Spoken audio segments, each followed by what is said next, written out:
Guys, we've got a Bullet. This is a Honda, basically like a little Honda Grom.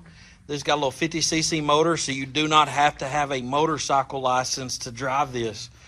These are an absolute blast. You still got to get it tagged and titled, but you don't actually have to have a motorcycle stamp.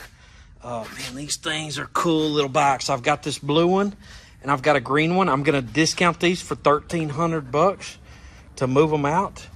And you got digital readout there. They don't have the battery on this one or nothing, but all your controls just like a regular bike. This is considered like a moped or a scooter, I guess, but it is set up just like a little Grom. And man, you can watch YouTube videos on these. It's called the VITACCI Bullet.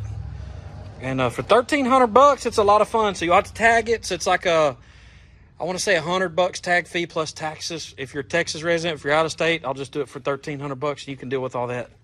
I'll come get it, 623.